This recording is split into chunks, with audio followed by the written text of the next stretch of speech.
Hello students, welcome to Prep IAS. मेरा नाम है Mayuri Bhagwani and today we will be dealing with a current affair topic which is USA supports easing of IP norms on COVID vaccines. तो ये पूरा issue क्या है इसे detail में समझते हैं। देखिए, कल ही रात में ये न्यूज़ आई कि यूएसए ने अपना सपोर्ट जाहिर किया है आईपी नॉर्म्स को ईज करते हुए। तो यहाँ पे आईपी नॉर्म्स क्या हैं उनके बारे में भी हम समझेंगे और किस तरह से वो इंडिया को इम्पैक्ट कर सकते हैं इसके बारे में भी समझेंगे। तो देखिए यहाँ पे हुआ क्या है, यहाँ पे यूएसए ने ये कहा है कि वो अपनी कंट्री में जो आईपी नॉर्म्स हैं यानी कि जो पेटेंट रिलेटेड नॉर्म्स हैं, लॉज हैं, उनको अभी के लिए सिर्फ कोविड वैक्सीन्स के लिए वो वेव ऑफ कर रहे हैं सो दैट सभी डेवलपिंग कंट्रीज़ को भी जल्दी से जल्दी वैक्सीन्स मिल पाएँ और हमारा जो पूरा ग्लोब है वो कोविड से मुक्त हो पाए। So that was all this about this news कि what the easing of IP norms on COVID vaccine means for India. इसको हम आगे देखेंगे। तो देखो, यूएस प्रेसिडेंट जो बाइडेन ने अपनी एडमिनिस्ट्रेशन के थ्रू ये अनाउंस करवाया है कि वो अपना पूरा सपोर्ट देते हैं इंटेलेक्चुअल प्रॉपर्टी प्रोटेक्शंस को वेव ऑफ करने पे ऑन कोविड वैक्सीन्स। तो देखिए यहाँ पे इंटेलेक्चुअल प्रॉपर्टी राइट्स क्या है, इंटेलेक्चुअल प्रॉपर्टी नॉर्म्स क्या है, इनके बारे में पढ़ें उससे पहले इंटेलेक्चुअल प्रॉपर्टी राइट्स क्या है वो पता होना चाहिए। देखो, कोई भी ऐसा right that is given to a person over the creation of their minds, यानी कि अगर मैं कोई आविष्कार करती हूँ, कोई इन्वेंशन करती हूँ या कुछ भी आर्टिस्टिक इन्वेंट करती हूँ, डिस्कवर करती हूँ, तो उस पर मेरे कुछ एक्सक्लूसिव राइट्स होंगे। क्योंकि अगर मैंने किसी चीज़ के ऊपर टाइम दे के इन्वेस्ट करके रिसर्च की है, अपना दिमाग लगाया है, तो मुझे उसका कुछ तो बेनिफिट मिलना चाहिए ना, वरना सब लोग मेरा कॉपी कर लेंगे तो मुझे क्या बेनिफिट, मैंने क्यों रिसर्च की। तो इसको कहते हैं इंटेलेक्चुअल प्रॉपर्टी राइट। जो भी राइट किसी पर्सन को दिया जाता है उसके खुद के क्रिएशन के लिए, ठीक है, चाहे वो फिर इन्वेंशन हो सकता है, लिटरेरी आर्टिस्टिक वर्क हो सकता है, कोई सिंबल हो सकता है, नेम्स हो सकते हैं, इमेजेस यूज हो सकती हैं जो कॉमर्स में यूज होती हैं। जैसे पेप्सी, पेप्सी का सिंबल है, उसके ऊपर भी पेटेंट राइट्स होते हैं, प्रॉपर्टी राइट्स होते हैं, इंटेलेक्चुअल प्रॉपर्टी राइट्स, ठीक है, जिसको कॉपीराइट कहा जा सकता है, ट्रेडमार्क कहा जा सकता है। तो ये अलग अलग इंटेलेक्चुअल प्रॉपर्टी राइट्स होते हैं। ये एक्सक्लूसिव राइट्स होते हैं जो क्रिएटर को दिए जाते हैं over the use of his creation for a certain period of time. यानी कि अगर मैं कोई चीज़ का आविष्कार करती हूँ, कोई चीज़ का इन्वेंशन करती हूँ, उस पर मैंने अपना टाइम इन्वेस्ट किया है, अपनी रिसर्च इन्वेस्ट की है, तो उस केस में मुझे उसके ऊपर एक्सक्लूसिव राइट्स दिए जाएंगे कि कौन कौन मेरी रिसर्च को यूज़ कर सकता है। वो यूज़ करेगा मेरी परमिशन से। हो सकता है मैं उससे रॉयल्टी मांगूँ, हो सकता है मैं ना मांगूँ, लेकिन वो सब मेरी परमिशन से होगा। ओके, और ये कब तक चलेगा? For a specified period of time. India की बात करूं, इंडिया में देखो अलग अलग टाइप के कुल 6-7 टाइप के यहाँ पे पेटेंट, कॉपीराइट, ट्रेडमार्क, इस तरह के इंटेलेक्चुअल प्रॉपर्टी राइट्स रहते हैं। पेटेंट की बात करूं जो साइंटिफिक इन्वेंशंस पे लगता है, उसकी बात करूं तो वो 20 ईयर्स के लिए इंडिया में दिया जाता है, ठीक है। इंडिया में इंडियन पेटेंट एक्ट 1970 का, उसके अंतर्गत ही यहाँ पे पेटेंट जो है, ये जो एक्सक्लूसिव राइट है, ये 20 ईयर्स के लिए किसी भी क्रिएटर को दिया जाता है। अब इसका पर्पस क्या होता है? देखो, पर्पस ये है कि पहला, एनकरेज करना क्रिएशन को किसी भी इंटेलेक्चुअल गुड की, ठीक है। तो कोई भी इंटेलेक्चुअल गुड हो उसकी क्रिएशन को एनकरेज करने के लिए, जो भी क्रिएटर है उसको एनकरेज करने के लिए। And second, striking the right balance between interest of innovator and wider public interest. तो दोनों के बीच में एक बैलेंस क्रिएट करने के लिए, यानी कि इनोवेटर को भी उसका फ़ायदा मिलना चाहिए, उसने इतनी रिसर्च करी है, और उसके इन्वेंशन का वाइडर पब्लिक को भी फ़ायदा मिलना चाहिए, इसीलिए सिर्फ 20 ईयर्स का होता है ये पेटेंट एक्ट इंडिया में, ठीक है। जैसे कि अगर हम बात करें कोविड वैक्सीन्स की, तो कोविड वैक्सीन्स आपको सभी को पता है कितनी रिसर्च चल रही थी और अब जाके इतनी सारी वैक्सीन्स बन पाई हैं। इनके ऊपर अगर आईपी एक्ट जो है, आईपी राइट नॉर्म्स जो हैं वो ईज हो जाते हैं, तो इसका फ़ायदा वाइडर पब्लिक को किस तरह मिलेगा कि इसके ऊपर कोई भी पेटेंट क्लेम नहीं करेगा, और पेटेंट क्लेम नहीं करेगा तो जो लोकल इंडस्ट्रियलिस्ट हैं, लोकल फार्मा कंपनीज़ हैं, वो सब भी इस टेक्नोलॉजी को यूज़ करते हुए खुद ये वैक्सीन बना पाएंगी और एक तरह से जो सिक्योरिटी है सभी सिटीजन्स की, सभी लोगों की ग्लोब पे, वो इंश्योर हो पाएगी। क्योंकि अब जो है कोई भी कंपनी अगर पेटेंट से खरीदती है इस टेक्नोलॉजी को तो वो वैक्सीन महंगी हो जाती है। अब क्योंकि सभी लोग फ्री में इस टेक्नोलॉजी को एक्सेस कर पाएंगे तो वैक्सीन सस्ती होंगी, अफोर्डेबल होंगी और एक्सेसिबल होंगी सभी के लिए। ठीक है, तो इस न्यूज़ के ये मायने हैं। WTO जो है वो IPR यानी कि इंटेलेक्चुअल प्रॉपर्टी राइट्स को यहाँ पे रेगुलेट करता है through this agreement, trade related aspects of intellectual property rights, trips बोलते हैं इसको। ये जो ट्रिप्स है इस एग्रीमेंट के थ्रू WTO यहाँ पे इंटेलेक्चुअल प्रॉपर्टी राइट्स को रेगुलेट करता है। ये एग्रीमेंट कब का है? 1995 का ये एग्रीमेंट है। और ये जो है ये अलग अलग फॉर्म्स में इंटेलेक्चुअल प्रॉपर्टी राइट्स को रिकॉग्नाइज करता है, जैसे कि trademark, copyright, patent, geographical indication etcetera. ठीक है, तो बहुत सारे टाइप्स के यहाँ पे इंटेलेक्चुअल प्रॉपर्टी राइट्स होते हैं। अब देखिए, ये न्यूज़ हमने देखा कि IP राइट्स होते क्या है, IP नॉर्म्स क्या होते हैं, इंटेलेक्चुअल प्रॉपर्टी नॉर्म्स क्या होते हैं। अब ये न्यूज़ की क्या टाइमलाइन है पहले उसको समझते हैं। देखो, लास्ट अक्टूबर में, अक्टूबर 2020 की ये न्यूज़ है। इसमें इंडिया एंड साउथ अफ्रीका, इन दोनों कंट्रीज़ ने WTO के मेंबर्स के सामने एक प्रपोजल रखा था।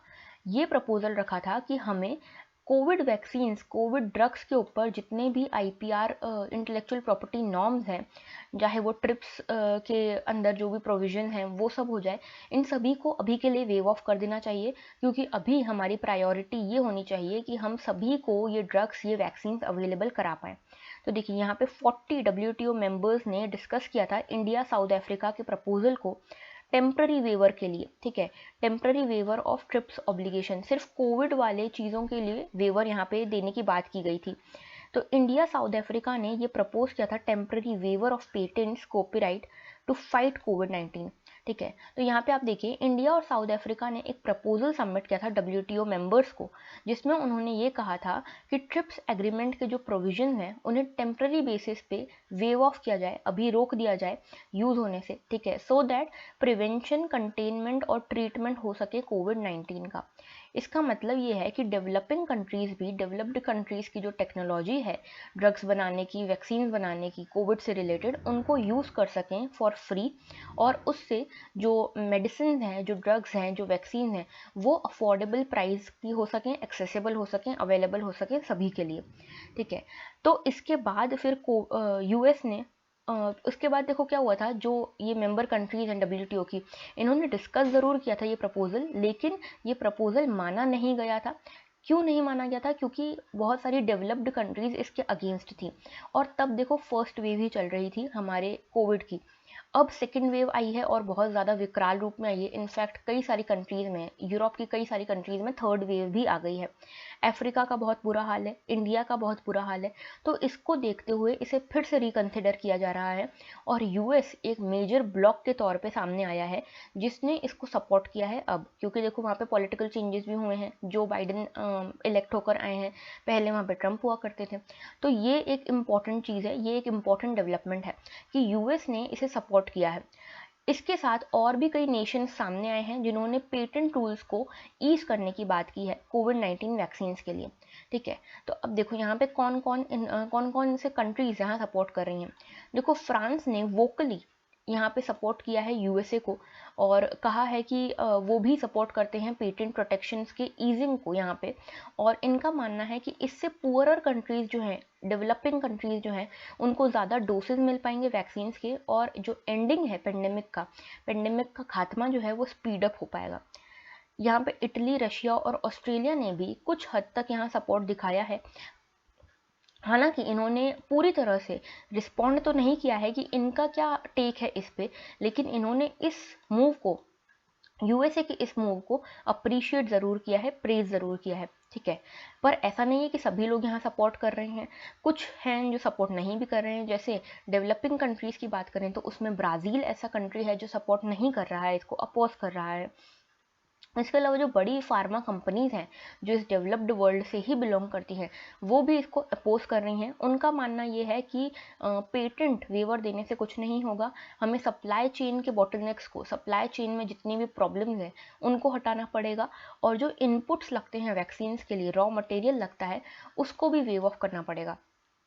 तो देखो इसमें हमने ये समझा कि पेटेंट लॉज जो है अगर उनको वेव ऑफ कर दिया जाए तो उसके मायने क्या होंगे। क्या मायने होंगे उसके कि एक तो ये कि हम जो डेवलपिंग कंट्रीज हैं वो जेनरिक फॉर्म में इन वैक्सीन्स को, इन ड्रग्स को बना पाएंगी। सेकेंड चीज़ ये कि अफोर्डेबल होंगी ये वैक्सीन्स, अब सभी के लिए अवेलेबल होंगी। तीसरी चीज़ ये कि इनपुट्स जो हैं, रॉ मटेरियल्स जो हैं वो सभी के पास अवेलेबल होंगे इस वैक्सीन ड्रग्स को बनाने के लिए। ठीक है, अब देखो हमने टाइमलाइन भी समझी इसकी। अब समझते हैं कि क्या ये ऐसा क्या हुआ जिसके कारण इतना ज़्यादा डायनामिक चेंज आ गया पूरे वर्ल्ड पॉलिटिक्स में, वर्ल्ड ज्योग्राफी में। ठीक है, तो what seems to have brought such a shift in the developed world stance. तो डेवलप्ड वर्ल्ड को ऐसा क्या हो गया कि इन्होंने एकदम अपना स्टांस बदल लिया। तो देखो ये जो प्रपोजल्स मैंने आपको बताया जो अक्टूबर में इंडिया और साउथ अफ्रीका ने WTO के सामने रखे थे, उनको पहले तो ब्लॉक कर दिया गया था WTO ट्रिप्स काउंसिल के द्वारा। बाद में क्या हुआ, जब सेकेंड वेव आई तो ये डायनामिक्स चेंज होने लगे। अब डायनामिक्स जो है वो इंडिया साउथ अफ्रीका के प्रपोजल की तरफ झुकने लगे। ओके, और ये था result of the second wave. ठीक है, सेकेंड वेव बहुत ज़्यादा घातक है, बहुत ज़्यादा ग्रूसम है। तो यहाँ पे सेकेंड वेव ने जब बहुत सारी कंट्रीज़ को हिट किया, बहुत सारी डेवलपिंग कंट्रीज़ को हिट किया, तो जाके फिर इसको कहीं मान्यता मिली इस प्रपोजल को। फरवरी में 90 नेशंस ने इस प्रपोजल के लिए हामी भरी थी। अप्रैल तक ये 100 कंट्रीज हो गई। यूएसए देखो इनिशियली इसके अगेंस्ट था, लेकिन यूएस के लॉ मेकर्स, यूरोप के लॉ मेकर्स ने अपनी अपनी कंट्रीज, अपने अपने काउंसिल को, जैसे यूरोपियन यूनियन के काउंसिल को यूरोपियन लॉ मेकर्स ने, यूएसए लॉ मेकर्स ने यूएस की एडमिनिस्ट्रेशन को ये मनाया कि देखिए अगर हम सिर्फ अपने नेशन के बारे में सोचेंगे तो कोविड कभी ख़त्म नहीं हो पाएगा। अगर हमें कोविड को हटाना है तो इसे पूरी तरह से ख़त्म करना पड़ेगा ग्लोब से। तो यूएस के लॉ मेकर्स का कहना था कि simply put we must make vaccine testing and treatment available everywhere if we are going to crush the virus anywhere. तो अगर हमें वायरस को कहीं भी ख़त्म करना है तो हमें सभी के लिए, सभी जगहों के लिए यहाँ पे vaccine testing and treatment available कराने पड़ेंगे। इसी के चलते फिर यूएस ने इस प्रपोजल को सपोर्ट किया है। ठीक है, अब देखिए यहाँ पे इसका क्या मायने होंगे इंडिया के लिए और डेवलपिंग वर्ल्ड के लिए। तो क्या हम अब ये समझें कि यूएस ने सपोर्ट किया है, यूएस एक मेजर ब्लॉक है, ईयू ने सपोर्ट किया है, तो क्या हम ये समझें कि अब जो डेवलपिंग कंट्रीज़ हैं उनको तुरंत वैक्सीन मिल जाएंगी, ड्रग्स मिल जाएंगे। तो इसका आंसर है नो। माना कि जो कुछ ईयू की कंट्रीज़ हैं, मेजर कंट्रीज़ हैं, उन्होंने इस पे हामी भरी है, यूएसए ने भी इस पे हामी भरी है, फ्रांस ने भी इस पे हामी भरी है, लेकिन WTO में कोई भी डिसीजन कैसे लिया जाता है, कंसेंसस से। ठीक है, सभी जो है एक चीज़ के ऊपर हामी भरें अगर, तो ही ये डिसीजन लिया जाएगा। अभी भी कुछ ईयू की कंट्रीज़ हैं जिसमें बड़े ड्रग कंपनीज़ भी शामिल हैं, जिन कंट्रीज़ में बड़े ड्रग कंपनीज़ के हेडक्वार्टर्स शामिल हैं, जैसे कि स्विट्ज़रलैंड, यूके। यहाँ पे अभी भी कोई रिस्पांस आया नहीं है, बहुत ज़्यादा एंथुजियास्टिक रिस्पांस नहीं मिला है। एक भी कंट्री अगर इस प्रपोजल को ब्लॉक करती है तो इसके आगे बहुत ज़्यादा प्रॉब्लम्स आ जाएंगी इस प्रपोजल के आगे। अब देखो बहुत सारे स्ट्रॉन्ग फार्मास्यूटिकल इंडस्ट्रीज़ भी हैं यूएस में, इनकी एक अलग लॉबी है, वो भी इसके अगेंस्ट है। क्योंकि एक तो देखो उनका फ़ायदा भी अटक रहा है ना यहाँ पे। अगर कोई बड़ी फार्मास्यूटिकल कंपनी है, अगर उसके पेटेंट राइट्स को यहाँ पे वेव ऑफ कर दिया जाएगा तो उनको तो कोई फ़ायदा होगा नहीं। दूसरी कंट्रीज़, दूसरी लोकल इंडस्ट्रीज़ इनकी वैक्सीन एंड ड्रग्स को इनकी ही टेक्नोलॉजी यूज़ करते हुए बना लेंगी विदाउट इनको कोई फ़ायदा दिए। तो एक तो बात ये है। दूसरा ये बोल रहे हैं कि आईपी प्रोटेक्शंस को वेव ऑफ करने से, ये जो फार्मास्यूटिकल कंट्रीज़ हैं, इंडस्ट्रीज़ हैं, इनका कहना है कि आईपी प्रोटेक्शंस को वेव ऑफ करने से कुछ नहीं होगा। ठीक है, वैक्सीन प्रोडक्शन स्पीड अप इससे नहीं होगा, इनफैक्ट हमारी रिसर्च और पीछे चली जाएगी। तो WTO डिसीजंस क्योंकि कंसेंसस पे बेस्ड होते हैं, तो 164 मेंबर्स जितनी भी कंट्रीज़ हैं यहाँ पे, उन सभी को इसके लिए हामी भरनी होंगी, इसके लिए एग्री होना पड़ेगा, तभी ये वेवर जो है ये इम्प्लीमेंट हो सकेगा। और इंडिया के लिए क्या इसके मायने हैं उसकी बात करें तो देखो अभी इमीडिएट तो कोई इसका रिस्पॉन्स नहीं आएगा। अगर ये सभी कंट्रीज़ जो हैं WTO की, वो इसके लिए हामी भर देती हैं, इसको सपोर्ट करती हैं, तो डेवलपिंग वर्ल्ड के लिए एक बहुत बड़ा रिलीफ होगा। क्योंकि इंडिया में हम जेनरिक तरीके से, लोकल इंडस्ट्री भी हमारी वैक्सीन्स को, ड्रग्स को डेवलप कर पाएगी बिना लाइसेंस के। इसके अलावा हम वैक्सीन्स को कम दामों पे इंपोर्ट कर पाएंगे, हम रॉ मटेरियल को कम दामों पे इंपोर्ट कर पाएंगे बिना किसी हिंड्रेंस के। और इनफैक्ट हमारे जो पूर्व मिनिस्टर हैं कॉमर्स एंड इंडस्ट्री के, उन्होंने ये तक कहा कि हमें इसके लिए एक रिस्पॉन्स तैयार रखना चाहिए कि हम अपने पेटेंट लॉज में ऐसा नोटिफाई करें कि अभी के लिए टेम्प्रेरी बेसिस पे हम जो पेटेंट के लाइसेंसेस हैं उनको फ्री कर रहे हैं for Covid vaccine and drugs. तो उससे क्या होगा, उससे सभी को ये मिल पाएंगे, ड्रग्स मिल पाएंगे, वैक्सीन मिल पाएंगे। अभी आपको पता है हमारे यहाँ सिचुएशन कैसी है, टेस्टिंग नहीं हो रही, वैक्सीन अवेलेबल नहीं है, ऑक्सीजन अवेलेबल नहीं है, तो इन सब को टैकल करने का ये एक अच्छा इलाज हो सकता है। So this was all for today. ठीक है, हमने इस टॉपिक को पूरा कॉम्प्रहेंसिवली कवर किया है। आप भी मुझे बताइएगा कि आपके क्या ओपिनियन हैं इस पूरे टॉपिक को लेकर इन द कॉमेंट सेक्शन। तो that was all for today. Thank you for watching, signing off for now, have a very good day.